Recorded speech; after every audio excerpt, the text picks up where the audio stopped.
Lam Shri Mahapani Swaha. Om Tare Tu Re. Mangalam Shri Mahapani Swaha. Om Tare Tu Re. Mangalam Shri Mahapani Swaha. Om Tare Tu Re. Mangalam Shri Mahapani Swaha. Hello everyone. Welcome to the Lama Life livestream event of Lama Tsultrim Allione. I'm Drimé and it's a privilege to be right here with you. I'm going to cover just a few details before I turn it over to Lama Tsultrim. How are you today? As we're unable to see you, we can see your comments coming in, so please share a word or two and let us know where you are tuning in from today. At the end of our gathering, you will have the opportunity to make an offering of dana to Lama Tsultrim. I will talk more about it towards the end of this event. There are some wonderful opportunities I would like to bring to you now to gain insight, deepen your practice, but also to bond in our beautiful community. I encourage you to join our mailing list to stay updated about other teaching and practice offerings so that you don't miss a thing. It has just been announced that Lama Tsultrim Allione will be offering live online teaching sessions for the Feeding Your Demons Level 1 online program with Lapon Charlotte Rotterdam and Peter Oosthuizen beginning September 17th. Created by Lama Tsultrim, Feeding Your Demons employs principles of the Tibetan Buddhist practice Chö, as originally articulated by the 11th century female Tibetan teacher Machi Klatren. It transcends spiritual constructs, serving as a meaningful tool for anybody, regardless of religious affiliation or personal philosophy. Now that I've mentioned Machik, I want to share with you what else is new on our calendar. So, a virtual retreat held from September 22nd to 25th, in which we will delve into the earliest teachings on Chö attributed to Machi Klatren, the great bundle of precepts on severance. This collection of Dharma instructions covers a range of topics, including all the devils or self-imposed obstacles that one must negotiate for the fruitful practice of Chö. This program will be led by Lama Sarah Harding. And as the final one, I want to invite you most warmly to a Sangha-wide practice to be taking place as early as tomorrow, August 1st. What luck and joy it is to be able to gather virtually from all parts of the world and practice Dream Tara together to honor the sacred day in Tibetan Buddhism, Chokur Duchen, that commemorates Shakyamuni Buddha's first turning of the wheel of Dharma. This virtual global practice will be led by Lama Tsultrim's son, Tulku Osel Dorje, and is open to all. If the Green Tara practice is new to you, you are also welcome to join and receive the benefits of it. And now it's my greatest honor to give you Lama Tsultrim Allione, with great gratitude for pouring wisdom and clarity into the most difficult matters. Thank you, Ramala. Thank you, Drimé. And good day to all of you, or evening, whatever it is. It's morning here in California. So nice to be with you. And I'm seeing where you're coming from, coming in on the chat. It's UK, Greece, a lot of Europeans, Baton Rouge, not Europe, New Mexico, oh, Juanita, Madrid, Spain, Vermont, well, Maine, oh, cool.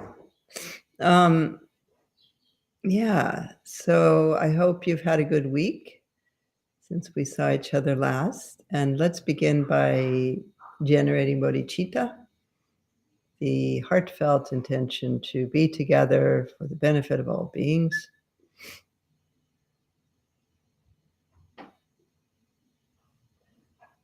When I say heartfelt, I mean really feel it in your heart.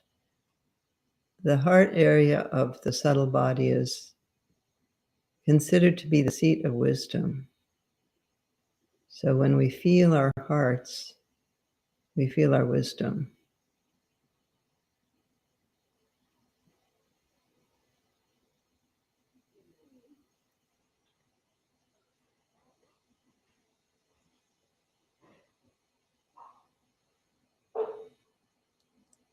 Thank you. And I'll read the prayer requests now. There's only 4 this week. So when I read a name, these are prayer requests that people send in, then please direct your attention, your intention, and your compassionate gaze, your compassionate energy toward this person. So the first one is Harula Kaminoti, Athens, Greece, struggling with COVID.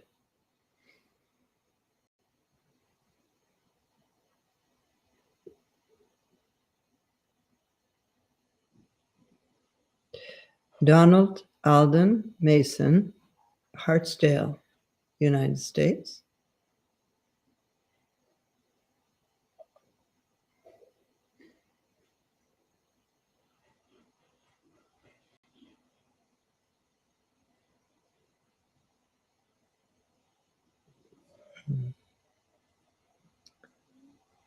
Laden, Alan, Theo, and Kelly in North Vancouver, Canada.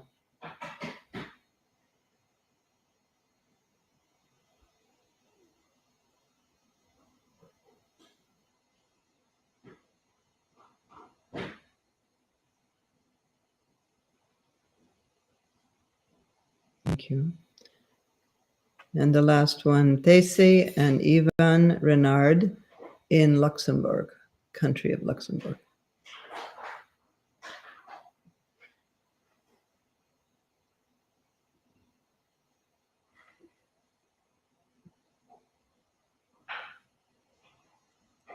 Thank you.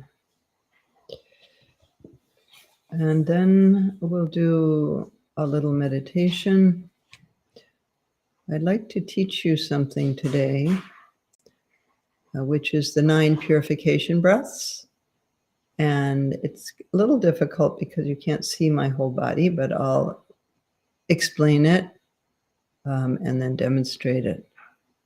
So place your fingers at the base of your ring fingers and then make a fist. That's called the Vajra fist. And then bend your hands at the wrist and then press the backs of the hands down. And your shoulders need to come up for this to happen. Straighten your arms. And so your hands are in your groin. This is closing the 4 points in the mandala. And the points on the leg that points on the hands. And that creates a container. So my hands are like this, and I'm pressing down at my groin, right where my legs connect to my trunk, my body, and I'm pressing down and straightening my elbows. So my shoulders come up. And then I bring my left arm up. I make one circle. My hand is now facing out, and I'm closing my left nostril. And I'm exhaling. As I'm exhaling from this nostril, I'm seeing a dark red kind of stream coming out of that nostril. If I were a male, I would be seeing a dirty white stream coming out of that right nostril. And it's going down. And then below me are all my enemies and challenging people, including the Lord of Death, representing my own death. As this dirty stream of red, which represents desire, or white, which represents hatred, reaches those difficult people, it turns into nectar and feeds them whatever they need. So the hand comes up, turns out. As it's coming up and you're doing this, you're imagining that the essence of the 5 elements as pure light are coming in to your nostril. Then you close the left nostril, the dirty red for women, desire, the dirty white for men, hatred, and exhale. As you're exhaling, your arm comes down, and then you change arms. Coming up, inhale. Get so you can see it. And coming up, closing this nostril, and exhale. This is dirty white, hatred for women, and dirty red, desire for men.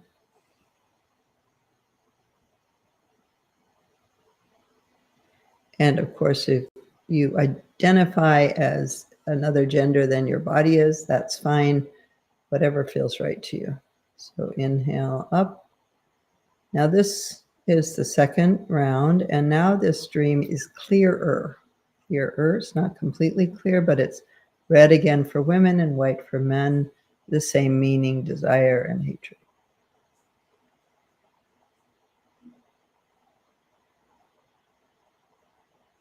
Each time I place my hand back down and straighten it. And then the other side comes up, inhaling, out. And now this is dirty, sort of not as dirty, but dirty white for women and red for men.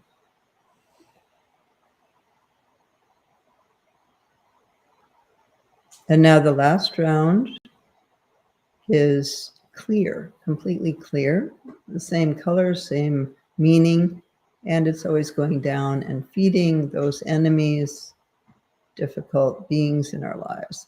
Inhale, and then exhale.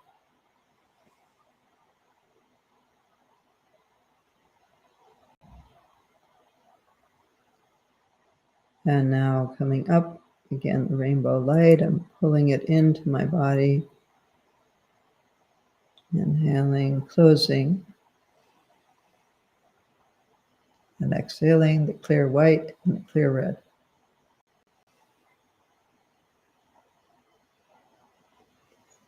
Now I've done 3 on each side. Now there's 1 inhalation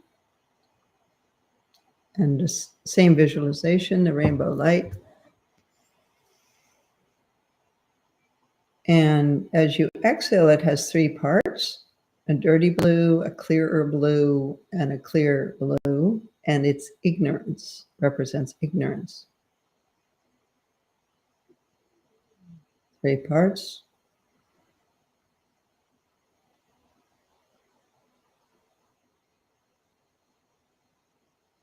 And then place your palms on your knees and notice how you feel.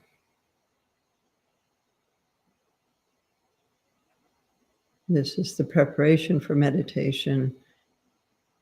You can put into the chat how you feel after doing this, if you want to. And what you're noticing about your body, how you feel. It prepares you for meditation. Generally, you feel calm. Let's see.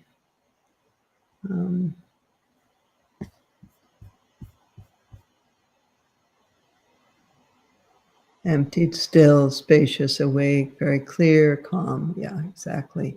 That's because You have cleared the stale prana in your body, and you have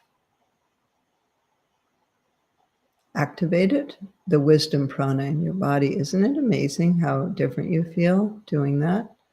Spacious, open. No, somebody said, shouldn't there be two more in the middle? No, with this particular tradition, that's Longchen Ningtik, then it's just one inhalation, and then the three-part exhalation represents three breaths. And that's the blue ignorance. Invigorated, very calm, yes. Light as a cloud.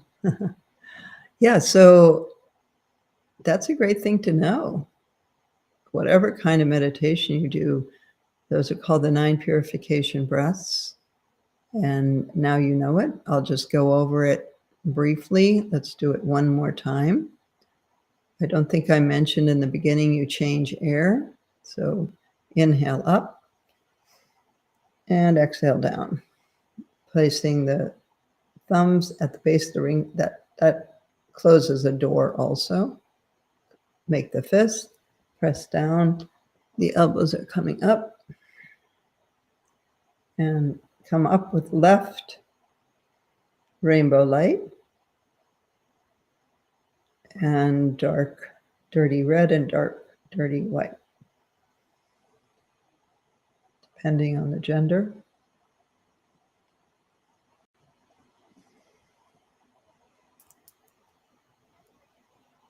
And dark dirty white for women and dark dirty red for men on the, with my finger pressing my right nostril.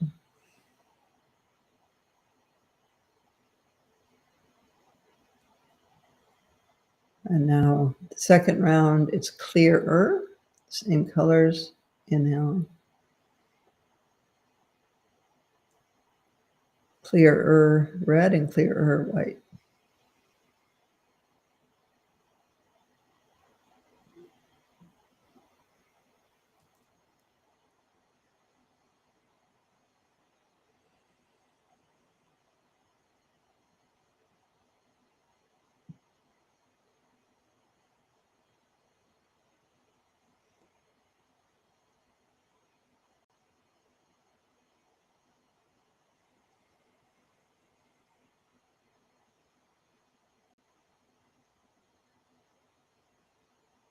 This is clear.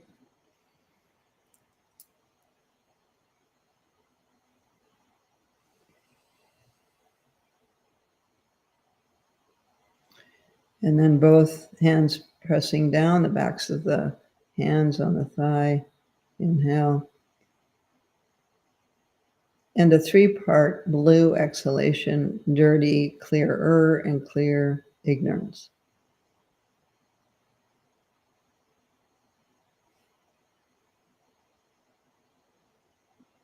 Lower your shoulders, place your hands on your knees, and notice the circulation of the wisdom prana.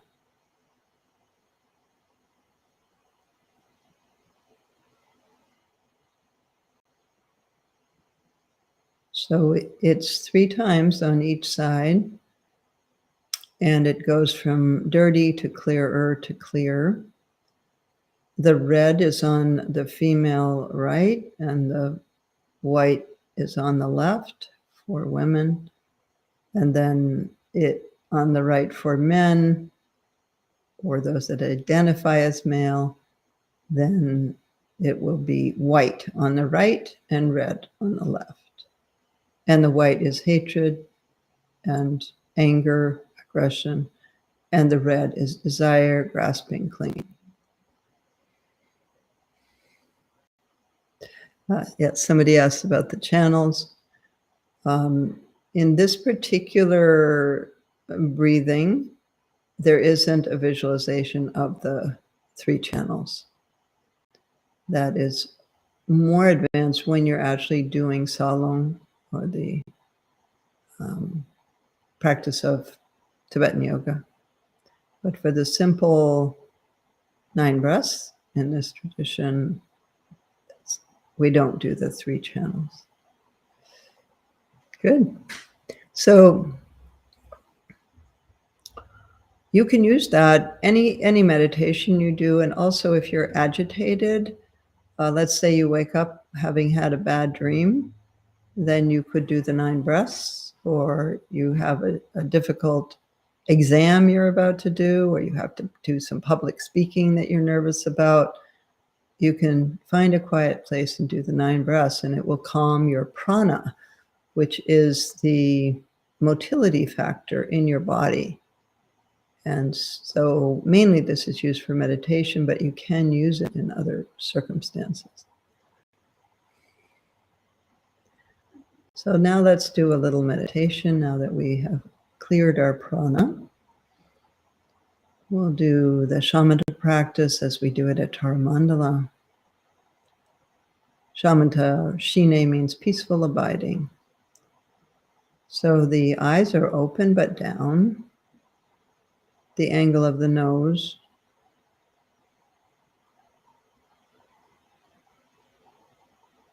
First, become aware of your body and just where you're sitting.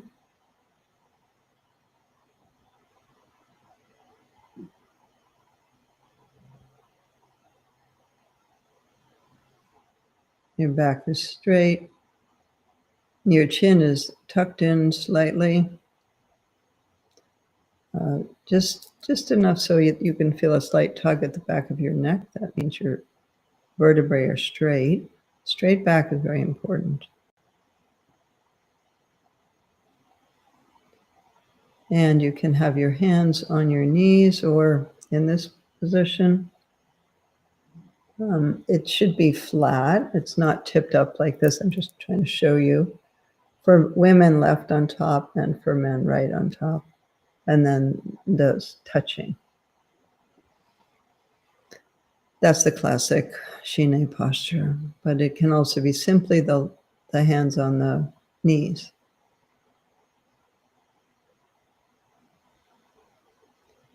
And then come into awareness of the breath.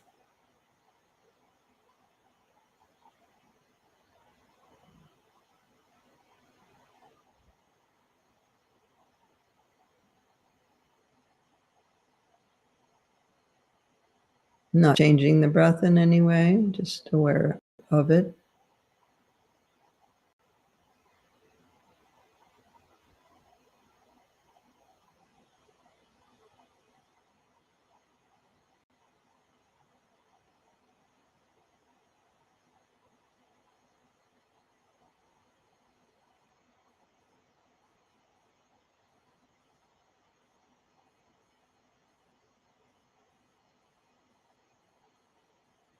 And then notice the open gap at the end of the out-breath.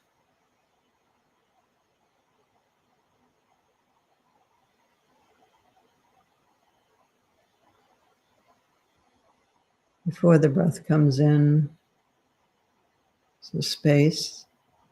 Again, not exaggerating that space or holding the breath out, just noticing that space at the end of the out-breath and keeping an awareness of that space as you breathe in.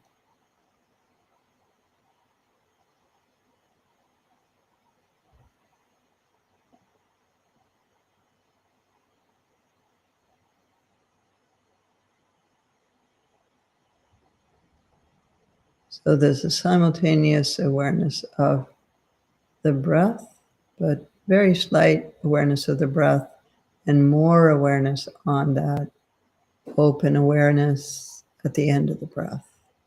And then keeping that present as you inhale.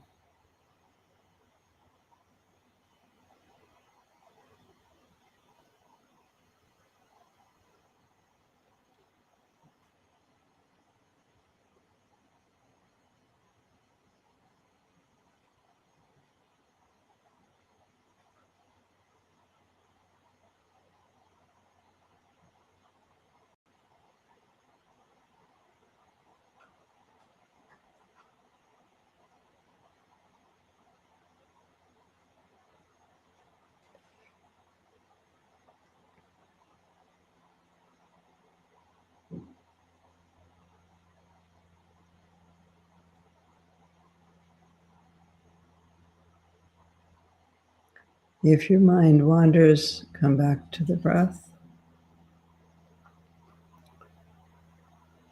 Space at the end of the out breath.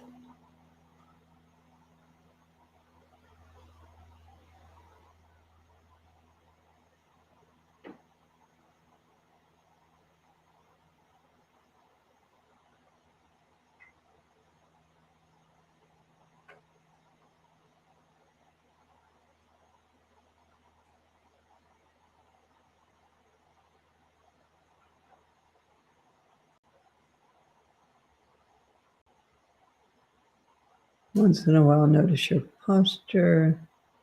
Maybe your head's gone forward a bit. Bring it back.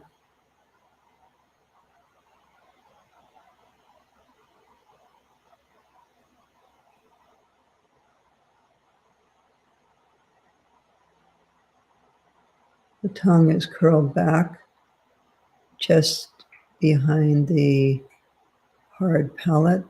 That's behind your teeth. That kind of dip that goes up into the roof of your mouth. Place your tongue there, curled back. But it's just slightly touching. It's not a forced curl back like in some yoga.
Cue.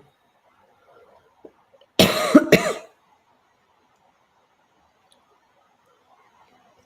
I got a little cough from COVID. I had COVID about a month ago.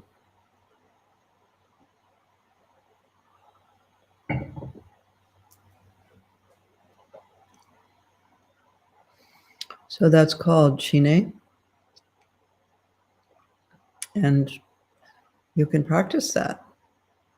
Practice that every day. You just did it for a short time, but you can do it for longer. Mm-hmm. You're welcome. I wish I could see you. But it's nice. Some people have pictures next to their name. You can do shamatha before any other practice, but you don't have to. But you should do that breathing before any practice. Mm. Yeah. So today, I thought I would talk about abortion.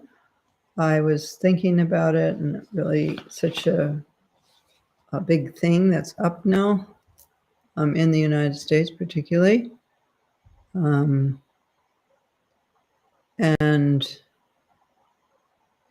yeah, difficult topic, difficult situation to be impregnated and have to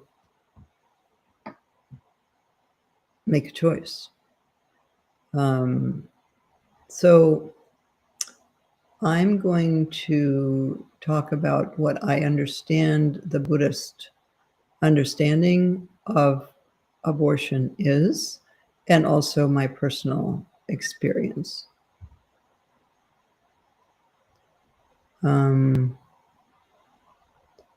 Yeah, there's little comments about the meditation before I start that. Yeah, if you have thoughts or emotions, just note them and let it go. Come back to the breath. Simply come back to the breath. I can feel you. Yeah.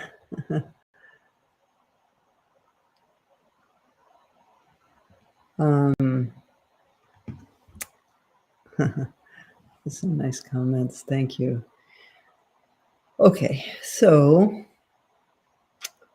we have a situation in our country where a law which we thought was a permanent law has been repealed, and now it's gone back to the state, so each state can make the choice about whether they're going to allow abortion or not. And so I'm sure that you are aware of this, at least I think you are. I don't know about other countries, but here it's a big, big thing, particularly for women. As you know, we are the ones that get pregnant. So this is what I think about it, and also the Buddhist idea. So from the Buddhist point of view, life begins at conception, and killing that life is negative. It's a negative act karmically. However, the circumstances of that pregnancy need to be balanced with that negative karma of abortion. So Buddhism acknowledges the complexity and ambiguity and suffering that can occur around pregnancy. And so it's women that carry this burden mainly. And so when you consider whether to have an abortion or not, you need to think about two things mainly. The life of that child, how is that going to be if you decide to have the child? And the life of the mother. How is her life going to be if she decides to have that child? Because having a child is a huge impact on the life of the mother. It changes her life completely. She's not going to be the same. Even if she's already a mother, one more is one more. It's not half one. It's not less than another child. And so you need to consider what that will be like for the mother, what that will be like for the child. And also, you need to think about sexual violence and how girls as young as 12 get pregnant through the violent abuse, usually from somebody within their own family. And if they were to have that baby, what would that do to their bodies? What would that do to the rest of their lives? And that needs to be thought about no matter how old the person is. And sometimes it's not that black and white. For example, a 12-year-old or 14-year-old who's been raped, or a condition where we know that the baby is not well, is not viable, and will pass away at birth or live a very compromised life. That is usually a pretty clear choice. However, the way these laws are being enacted now, even in those cases, in some states, the woman would not be allowed to have a legal abortion in that state. And very often, the people in those situations are in a compromised position in terms of their finances. And often there's factors in it of racism, of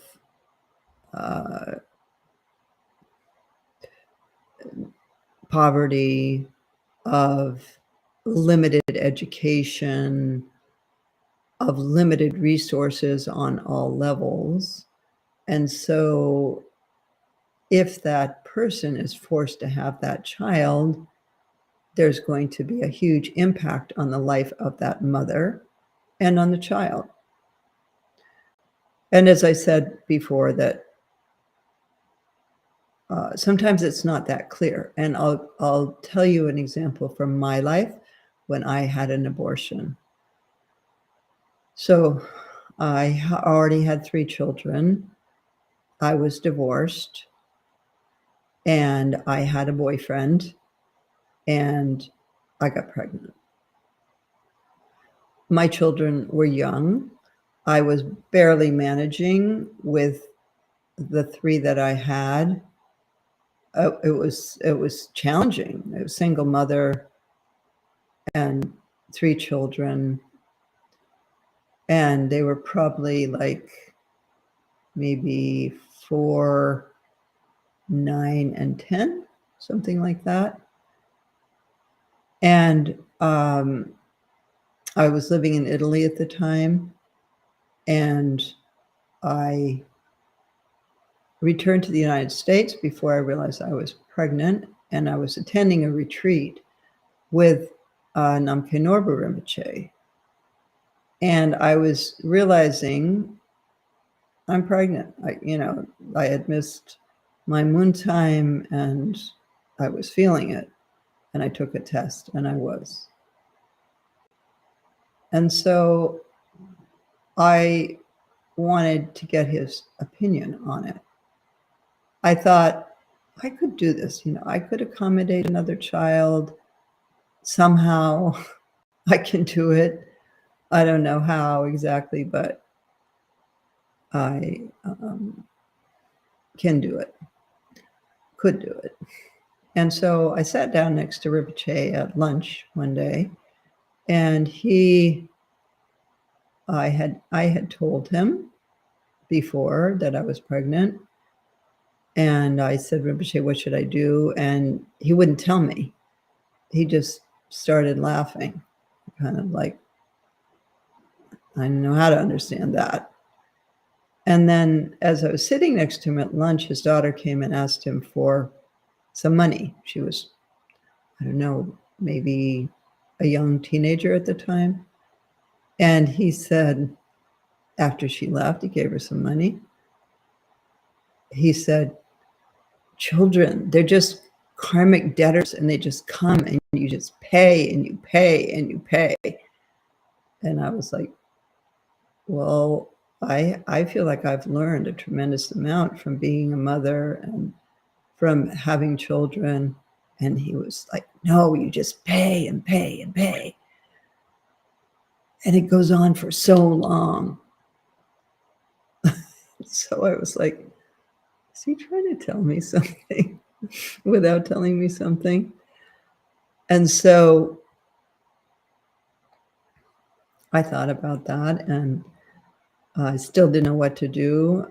And then I decided to go to New York to get a psychic reading from a famous psychic who was coming to New York City. So I took the bus down to New York from Conway, Massachusetts, from Amherst, about, I don't know, 3 hours.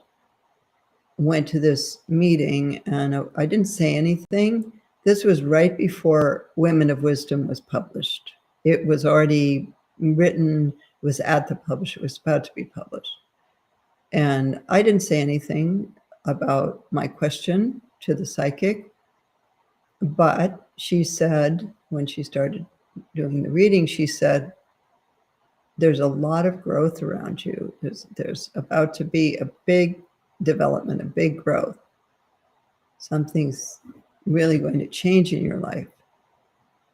But I'm seeing an obstacle. There's some problem. I'm seeing there's some issue that it could impact this. And of course, if I had the baby and my book came out, I wouldn't be able to do any book tours. I wouldn't be able to teach. I would be mother with a new baby for a long time. And then another child. So then I would have 4 children and I would be a single mother. And so then after she said that, I decided to tell her that I was pregnant. And so I did. And she said, "Oh, that's it. That's what this is." And I said, "Well, I think I could have the baby." And she said, she looked at it and she said, "You could, but this isn't really your baby." And I said, "What do you mean?"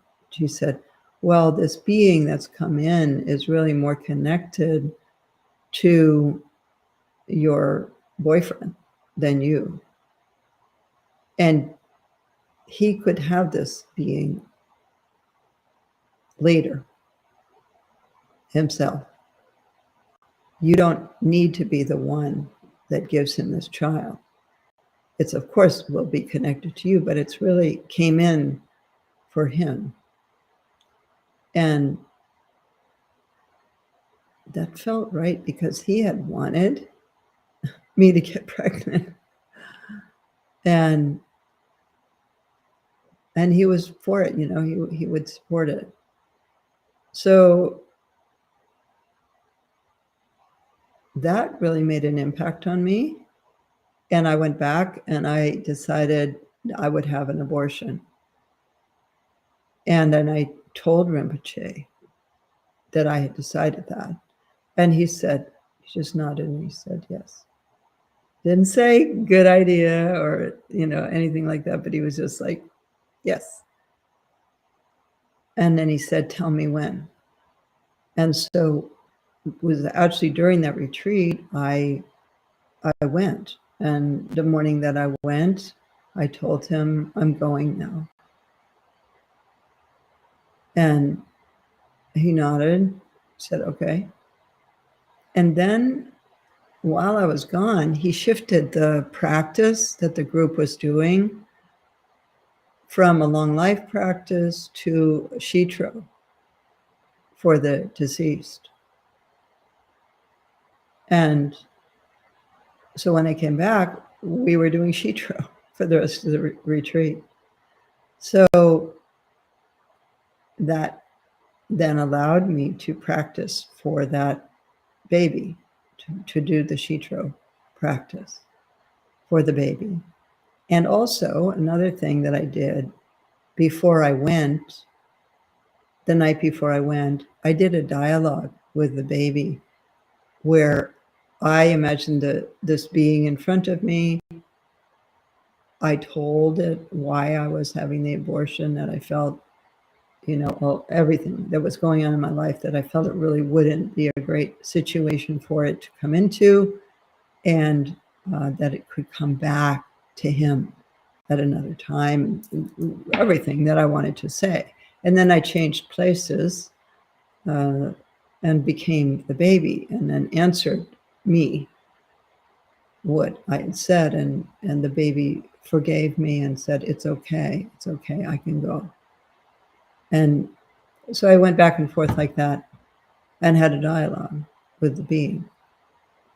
And so a combination of that and the fact that Rinpoche had changed the practice, the fact that I really felt his support in that decision, made that a situation where I didn't have any regrets afterwards.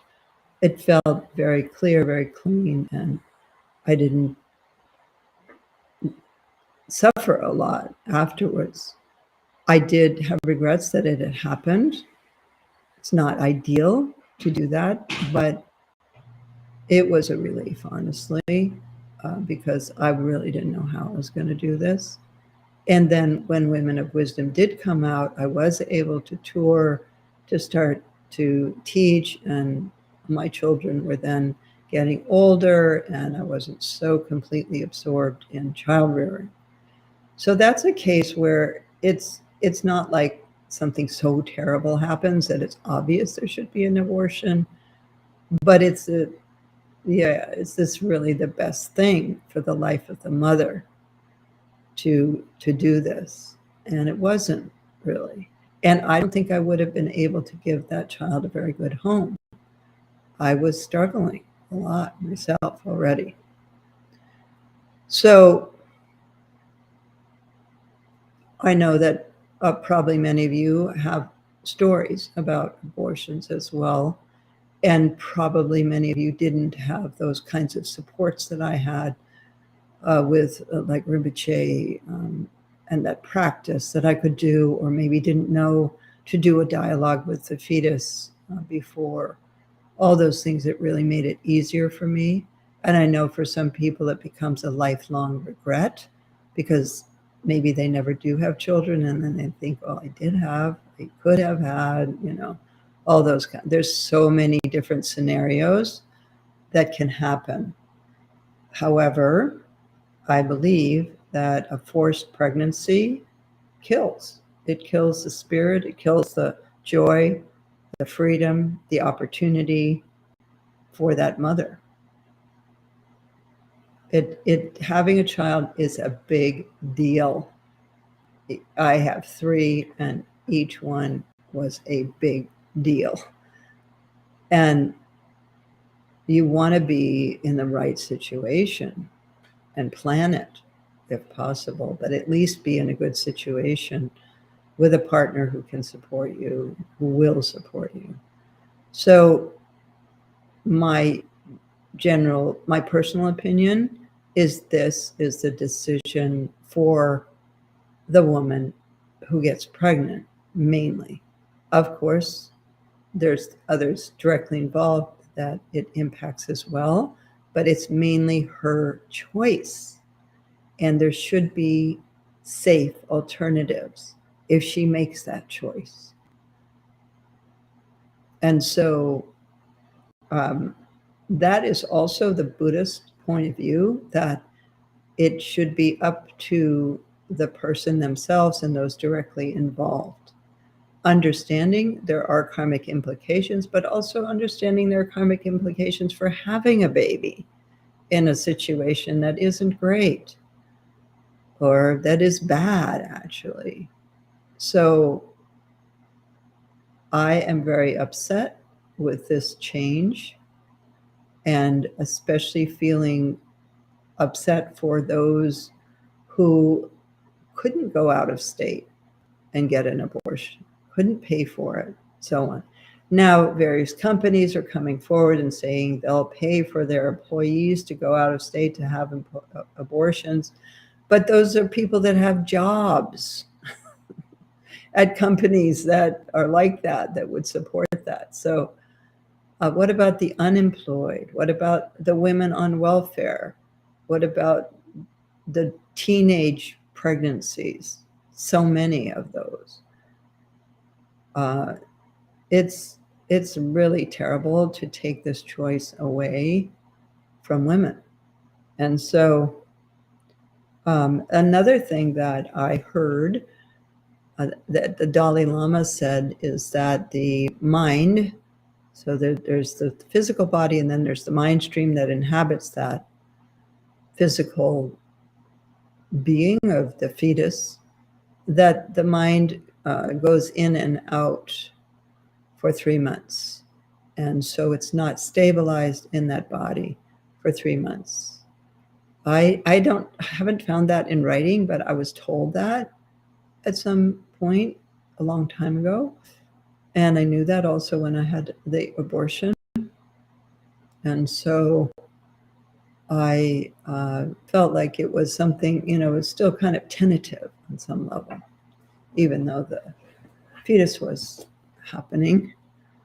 The fetus was growing. So Yeah, I think the karmic implications of helping other women get abortion care is it's good. It's good if they need it. Then supporting somebody is it's a good thing to do, because you are part of that complex, ambiguous decision.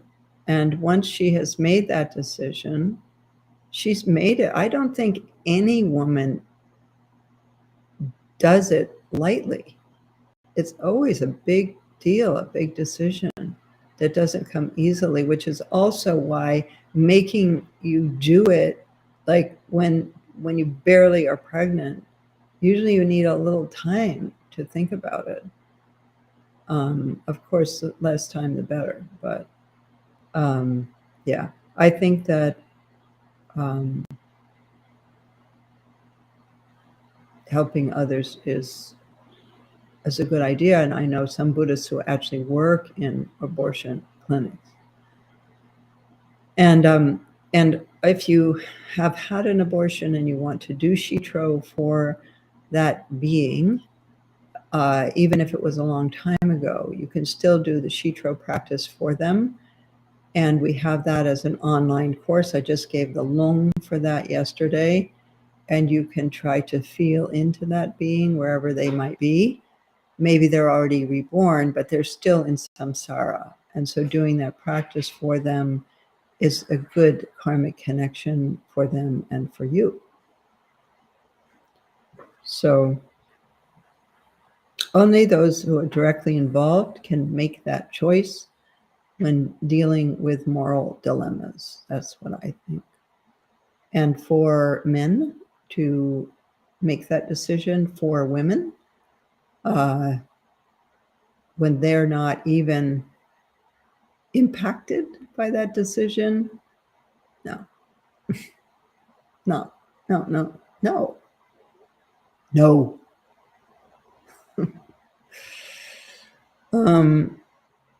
So what's the best way to transmit the anger around this? Yeah. Well, vote and, make political donations. That's an active thing you can do with your anger. And also you can protest, be part of protests. However, if the anger is just eating away at you and you're not really doing anything with it, that's not good. And so feeding your demons would be excellent help with that.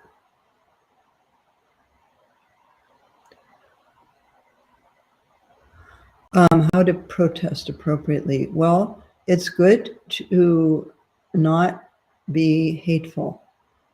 If you're hateful when you're protesting, that's bad karma also. You can have a wrathful manifestation. In other words, you can speak fiercely, but not emotion behind it. Just clear. Because that emotion of hatred isn't good. That's the difference between wise anger and hatred. So wrathful manifestation without hatred is good, or even peaceful protest, like what Gandhi did, passive resistance, sit-ins and things like that we did in the 70s. That's a good way to protest.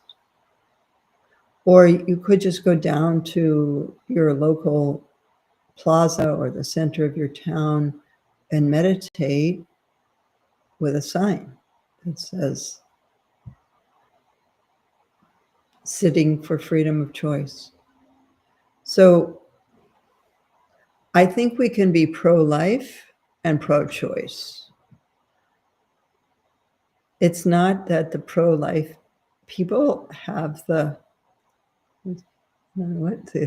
majority rule. You can be pro-life and pro-choice because it's a nuanced decision. It's a big decision, and having a child is hard.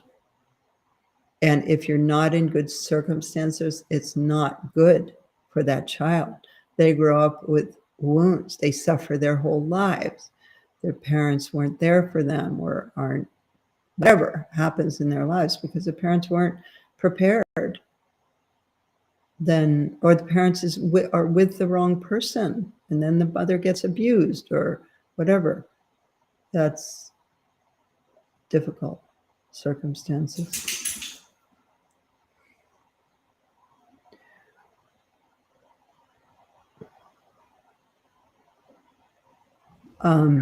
So what about the people making, because of fears of the parents and so on? Well, if the young women are making that choice because of exams, because they want to go on with their education or whatever, it doesn't matter why. If that's what she chooses, we need to support her in that choice.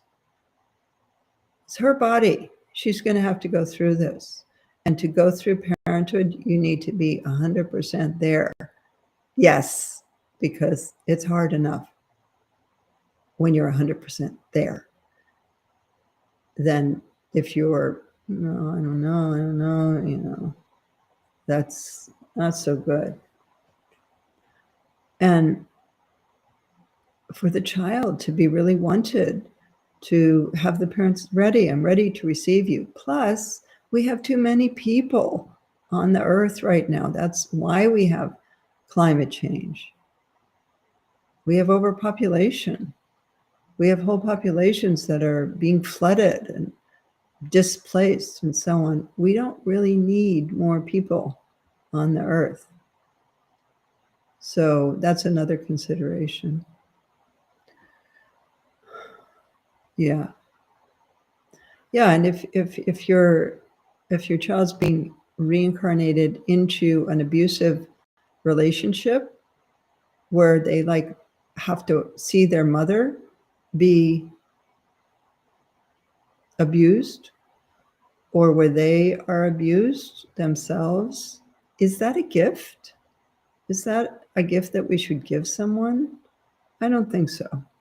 I think we need to have as good a situation as possible. Of course, it's never perfect, but as good as possible, and be able to take care of that child financially. And then, yes, it's fantastic to have children. I'm so glad that I did. But there's also many unwanted children that need love and need care. So that's my thoughts about abortion, and thank you all for your comments.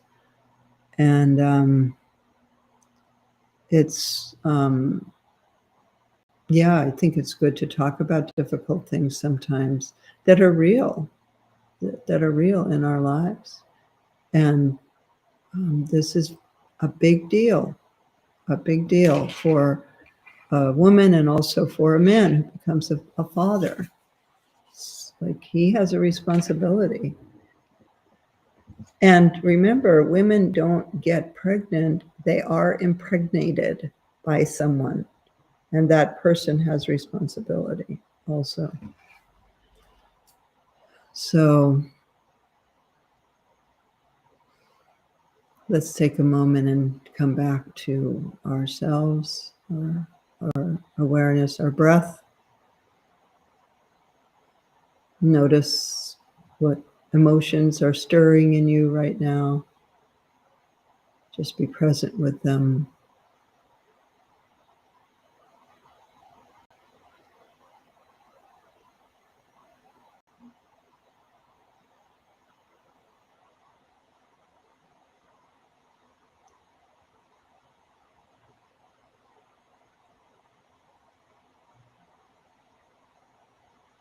Let's take a moment and do some Tonglen for ourselves if we have had an abortion or have confusion, emotions around this. And breathe in that suffering. Flash on emptiness and breathe out love and compassion for ourselves.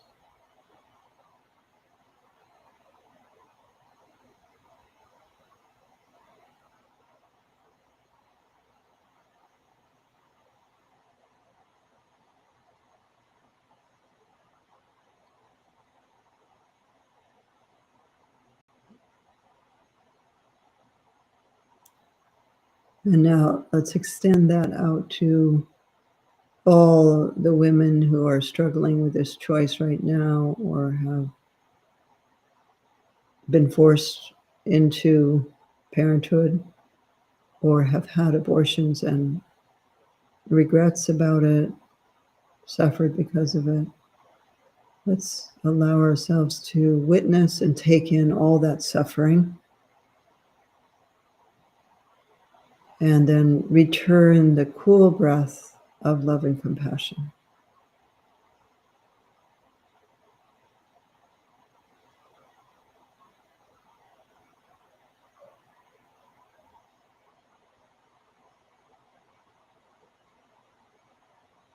Taking in the suffering and then offering back the cool breeze of compassion.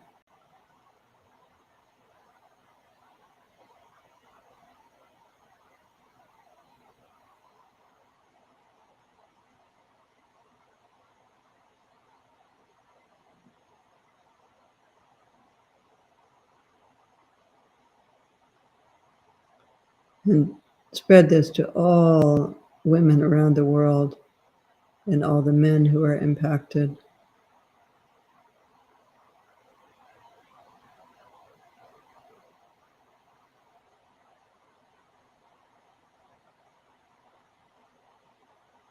All around the world.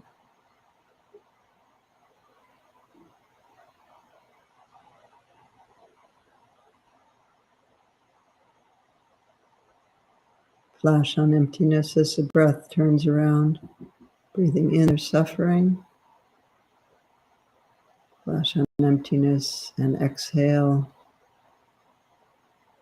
A beautiful wind of compassion.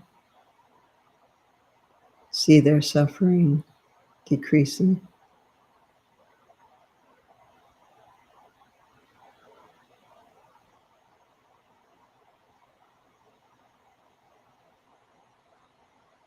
And let's dedicate the merit for our time together today.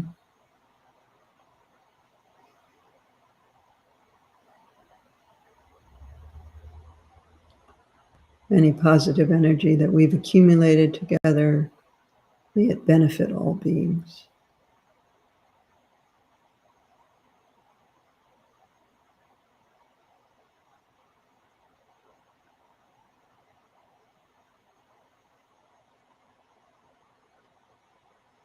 Thank you. And I wanted to mention some upcoming Lama Lives that are coming. Some guests. Nina Rao will be a guest on Lama Live, and it's her that we hear singing in the beginning and the end of Lama Live. She's actually from India, lives in New York City, and was or is the manager for Krishna Das, and is an amazing musician herself. And I have some of her CDs and I play them all the time in my car, and have downloads of her too, Nina Rao. She'll be coming, and Drimé, maybe you can put in the date of that in the chat. And then we also have Dan Siegel, Dr. Dan Siegel coming, who wrote a book called Mind, a book called Awareness. He's written 18 books.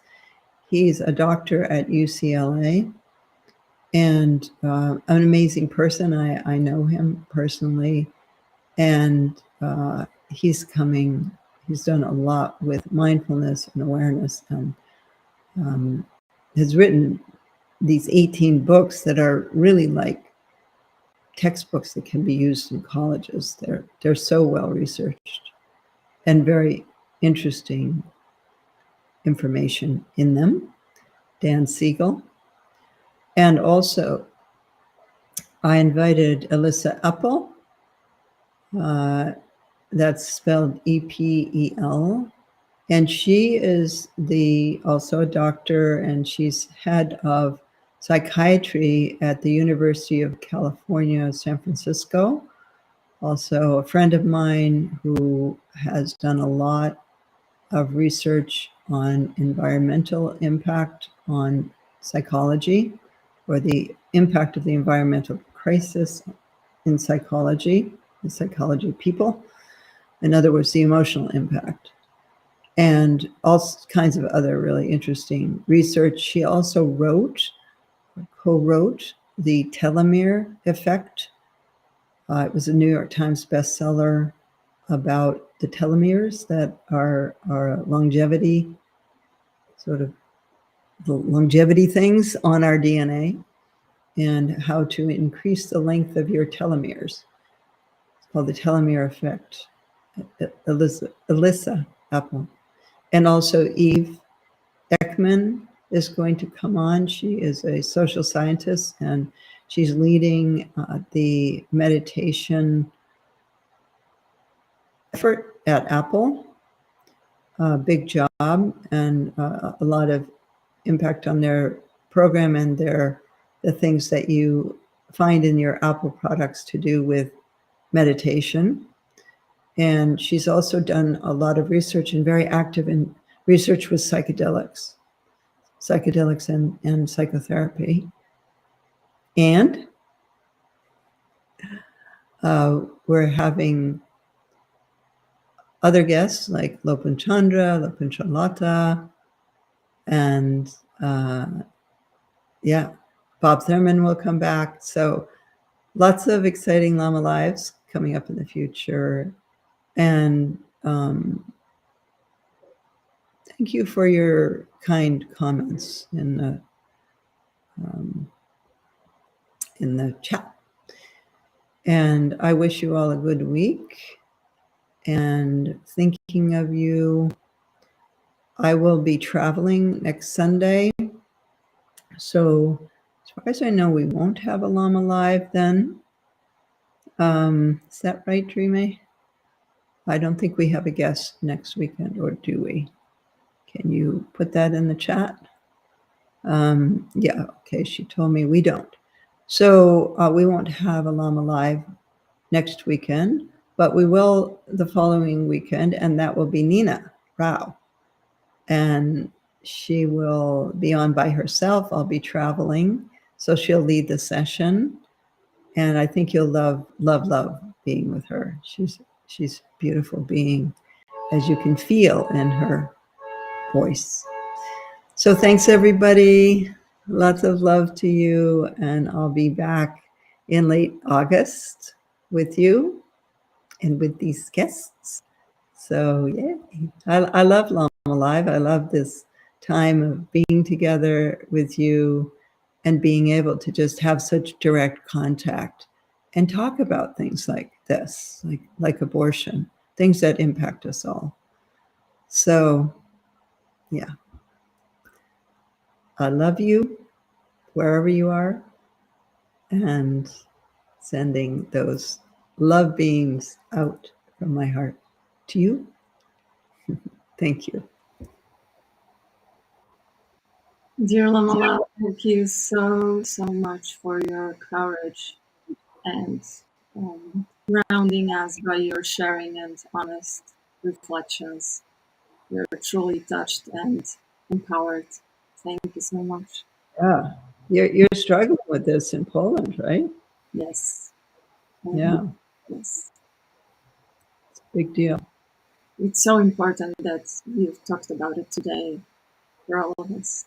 Yeah. Yeah.